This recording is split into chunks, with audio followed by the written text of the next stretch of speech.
दें कि टैरिफ विवाद के बीच मार्को रूबियो का बयान आया है। दोनों देशों के रिश्ते बेहद मजबूत हैं, कह रहे हैं मार्को रूबियो।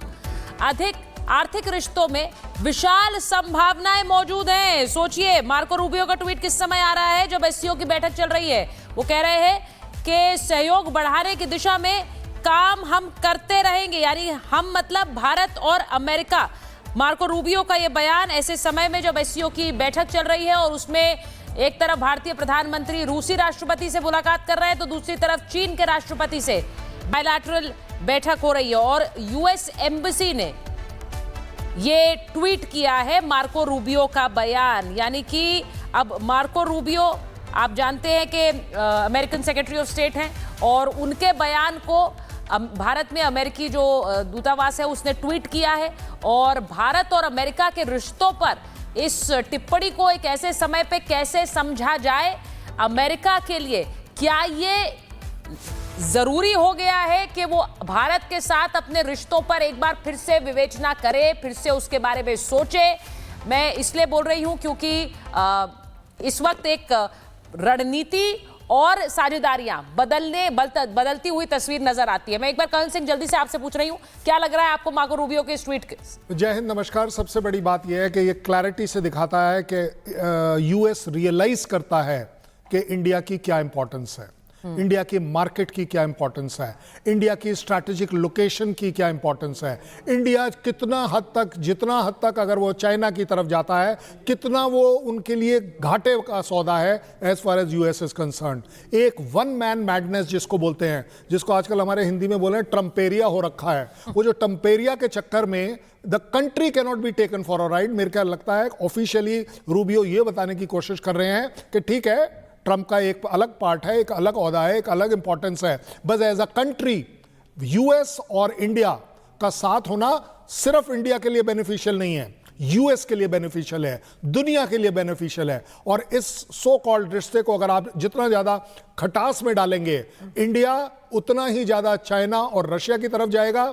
आप आज बोलते हैं ऑयल मत लीजिए, हम और ज्यादा ऑयल लेंगे, हम ना केवल और ज्यादा ऑयल लेंगे, हम वही वाला ऑयल लेकर आगे ट्रेड करेंगे और वो आपके दोस्त जर्मनी जैसे कंट्रीज के साथ ही करेंगे। जहां तक टैरिफ्स की बात है, रूबियो हिंट दे रहे हैं, बताने की कोशिश कर रहे हैं कि हमारे रिश्तों की जो मजबूती है वो शायद इन टैरिफ से ऊपर जा सकती है। That is a basic message which I can take. मुझे लगता है professor Deepti Taneja, thank you for joining us. आप बताइए, क्योंकि जिस तरह से हम अंतर्राष्ट्रीय रिश्तों को देख रहे हैं उसके हिसाब से इसकी चर्चा हम थोड़ी देर पहले कर रहे थे कि अमेरिका को आउटरीच करना पड़ेगा, अमेरिका को हाथ आगे करना पड़ेगा, क्योंकि आपने सबको अपना दुश्मन बना लिया है।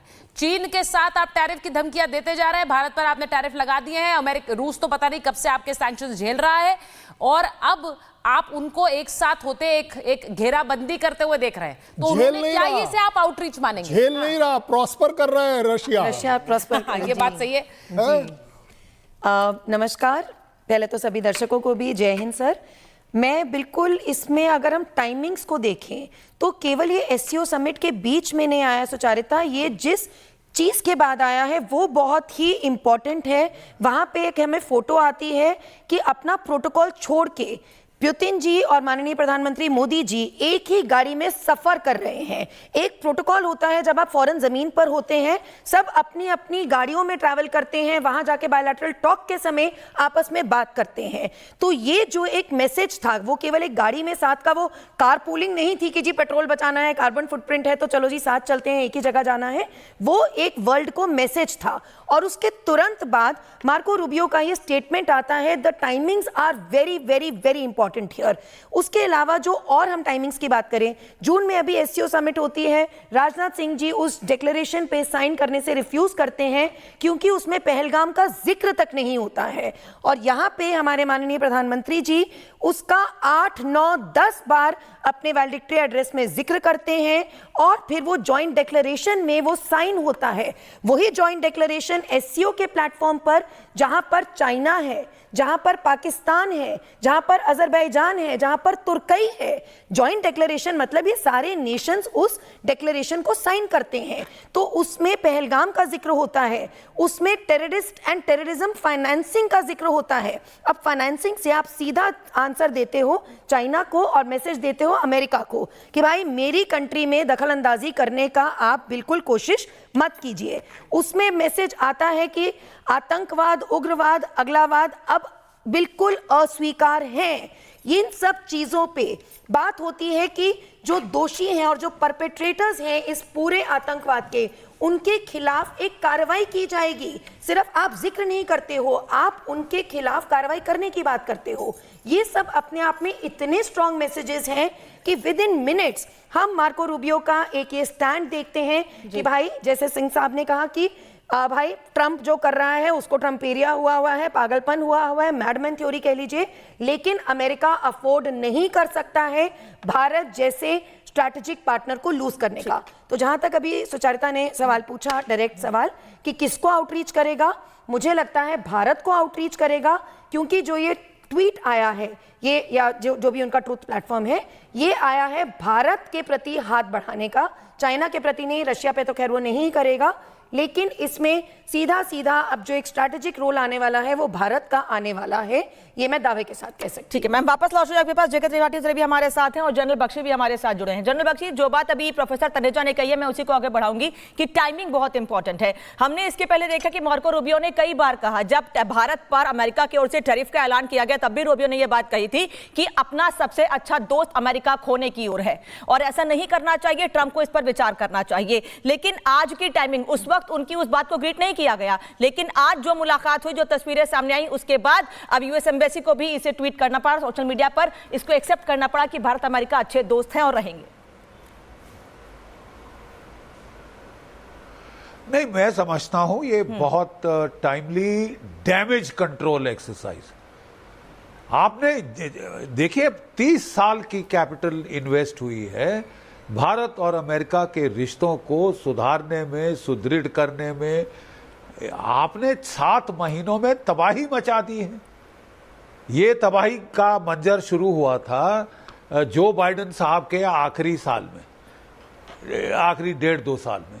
ये जब डोनाल्ड ट्रंप आए थे तो हमने राहत की सांस ली थी कि थैंक गॉड जो हमारे 1.0 में रिलेशंस थे बहुत अच्छे थे। तो हमको उम्मीद थी कि वो रिवर्स करेंगे, लेकिन हमें तो लग रहा है कि वहां की जो डीप स्टेट है, जो नहीं चाहती कि यूक्रेन का युद्ध कभी खत्म हो, जो भारत के साथ वैर वैमनस्य दिखा रही है, जिसने बांग्लादेश में कू कराया, वो लोग फिर हावी हो गए हैं, डोनाल्ड ट्रंप के ऊपर हावी हो गए। मुझे तो समझ नहीं आ रहा, डोनाल्ड ट्रंप ट्रेड और टैरिफ में इतने खो गए कि अरे साहब कोई जियो स्ट्रेटेजिक ग्रैंड स्ट्रेटेजी भी तो है। जब एक अमेरिकन एडमिनिस्ट्रेशन आती थी वो नेशनल सिक्योरिटी स्ट्रेटेजी अगले 5 साल का ओवरव्यू देते थे। ये मिनट बाय मिनट टैक्टिकल काम, टेम्परामेंटल काम, क्या ट्रांजैक्शनल काम तो नहीं चलेगा ना साहब। और ये ट्रांजैक्शनल कामों में आपने, अमेरिका ने सबसे ज्यादा लातें मारी हैं अपने दोस्तों को। जिसने दोस्ती का हाथ बढ़ाया दांत में लात मारो। वो गॉड से give us a break man. मतलब एक बारी लात खा लेगा दांत पे, दूसरी बारी खा, तीसरे बारी, ये तो पागल है यार। I better safe guard my interest. और मैं तो कहता हूं कि डोनाल्ड ट्रंप साहब को इतना शौक है नोबेल पीस प्राइज का, ही deserves one. Nobody else could have gotten India and China together the way he has. मतलब नवारो साहब को देख ये बड़ा क्लियर है, अमेरिका ने भारत मैसेजिंग स्टार्ट कर दी है सर। मार्को रूबियो का बयान आना और उसके बाद उस बयान को भारत में जो अमेरिकी एम्बेसी है उसको ट्वीट करना, उसको उजागर करना, ये दिखाने की कोशिश है कि हमारे बीच जो रिश्ते हैं, और वो लिख रहे हैं we realize the tremendous potential of our economic relationship. अब इकोनॉमिक रिलेशनशिप का सीधा मतलब क्या है? अगर ये गठजोड़ बन रहा है चीन के साथ तो इसका जो एक स्थायित्व होगा एम्बेसडर त्रिपाठी, वो इकोनॉमिक रिलेशनशिप्स ही होगा, क्योंकि भारत और चीन के बीच हम व्यापार को लेकर, जिस तरह का एक गठजोड़ कर सकते हैं? क्या अमेरिका इस बात को समझ रहा है, इसीलिए ये पोस्चरिंग की जा रही है ऐसे समय पे? नहीं, देखिए, मेरे ख्याल से ऐसा नहीं है। मेरे ख्याल से मार्को रूबियो जो पहले उन्होंने बयान दिया था कि नहीं, आप भारत को एलियनेट नहीं कर सकते, वो बड़ा बैलेंस बयान था। और लेकिन मुझे ताज्जुब होता है कि उसके बाद इतने दिन तक मार्को रूबियो चुप क्यों रहे। क्योंकि देखिए, डिप्लोमेसी में सीधी चीज़ ये होती है कि आजकल फॉरेन पॉलिसी कंपार्टमेंटलाइज हो गई है। ये नहीं है कि आप एक जगह अगर आपकी किसी देश से नहीं बनती तो आप सारे रिश्ते ख़त्म कर लेते हैं। दरवाजे तो खुले रखने चाहिए, खुले रखते भी हैं, लेकिन अब आप देखें कि अमेरिका की ताइवान पे नहीं बनती चीन से, लेकिन बिजनेस फिर भी बढ़ रहा है। अमेरिका की रूस से नहीं बनती, लेकिन फिर भी रूस से अभी पूरी तरह से रूस पे व्यापार पे हमने नहीं वो किया हुआ, अमेरिका ने प्रतिबंध नहीं लगाया है। भारत की बॉर्डर को लेकर के चीन से टेंशन है, लेकिन फिर भी व्यापार बढ़ रहा है। तो अलग अलग कंपार्टमेंट्स में करके आजकल देखी जा रही है फॉरेन पॉलिसी। मार्को रूबियो भी समझ गए हैं, जैसा कि जनरल बख्शी ने कहा, कि 20 साल में 4 गवर्नमेंट्स ने जो मेहनत करके अमेरिका और भारत के रिश्ते सुधारे, उनको आप एक झटके में ऐसे ख़त्म नहीं कर सकते। ख़त्म करना चाहते हैं या इसकी कोशिश करते हैं तो ये आप ही पे बूमरैंग कर जाएगा। इसलिए मार्को रूबियो का ये बयान नहीं, और इसीलिए मार्को रूबियो को भी उतारा गया है। मार्को रूबियो का स्टेटमेंट भी कर्नल सिंह इस वजह से भी है क्योंकि उनका एक बैलेंस स्टेटमेंट्स पहले से आते रहे हैं, तो उनको इसलिए यहाँ पर, अगर देखिए, जिसमें कोई दो राय नहीं है, अमेरिका जानता है कि इस वक्त एक एससीओ मीटिंग है, पूरी दुनिया की निगाहें उन मीटिंग्स में लगी हुई हैं, बायलैटरल्स में लगी हुई हैं जो एससीओ में हो रही हैं। अमेरिका, मैं ये मान नहीं सकती हूँ कि अमेरिका इस तरह का बयान ऐसे समय पर जारी करे without thinking of the meetings in SCO. देखिए, अमेरिका का प्रेसिडेंट, अमेरिका का कोई भी ओहदेदार अगर सपने में भी कोई सपना देखता है ना, तो उसके पीछे मतलब जरूर होता है। ऐसा नहीं है कि वो बिल्कुल हवा में उसने देख लिया जी। एक वो क्या कार पूलिंग बोली थी ना मैडम आपने, वो कार पूलिंग इतनी महंगी पड़ गई लोगों को कि आप देख रहे हैं कि क्या, कहां से बात कहां चलती चली जा रही है। ज्यादा बड़ी बात ये भी है, जैसा आपने कहा, सर ने कहा ना कि कंपार्टमेंटलाइज, आई थिंक इंडिया ने पहली बार किया है कंपार्टमेंटलाइज। हम आपके साथ रिलेशन रखेंगे, लेकिन दूसरे कंपार्टमेंट में क्या हो रहा है उसको भूलेंगे नहीं। इसलिए आप देख रहे हैं टेररिज्म 7 बार मेंशन हुआ है, आपको याद नहीं दिलाया गया है, आपको सीमेंट करके बताया गया है कि इसको हम नहीं भूलेंगे, इसके बिना हम आगे नहीं चलेंगे। आप टेररिज्म में साथ खड़े हो दुनिया में, तभी हम आपके साथ हैं, अदरवाइज आप हमारे साथ नहीं हैं। उससे भी बड़ी बात मैं करता हूं कि अगर इस समय बात हो रही है कि ये सारी बात चाइना में खड़े होकर करी जा रही है, जहां टर्की भी बैठा हुआ है और पाकिस्तान भी बैठा हुआ है, तीनों के तीनों जो कि अपने आप में एक तिगड़ी के तौर पर, अजरबैजान, यस, बट चलिए उसने डायरेक्टली इस बार नहीं पार्टिसिपेट किया, इसलिए मैं कभी कभार उदारतावाद में विश्वास रखता हूं, छोड़ देता हूं। तो 3 तो बड़े एक्टिव प्लेयर थे और तीनों के तीनों बैठकर साइन कर रहे हैं।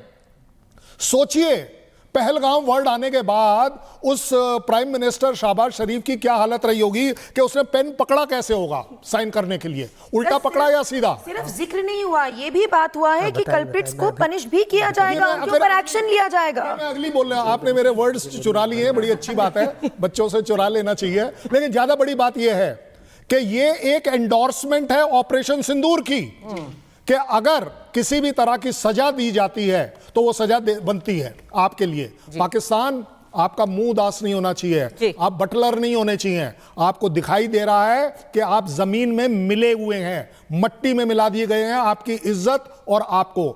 अभी भी अगर बाज नहीं आते, एक मौका और दीजिए, देखिए ऑपरेशन वो भी सर उस मंच से जहां पर थोड़ी बहुत बची कुछ इज्जत की उम्मीद से गया था पाकिस्तान, लेकिन वहां इज्जत क्या, पूरी तरह से इज्जत उतर गई है, क्योंकि आतंकवाद का समर्थन पाकिस्तान करता है, दुनिया के तमाम देश जानते हैं, भारत हर मंच से इस बात को उठाता है।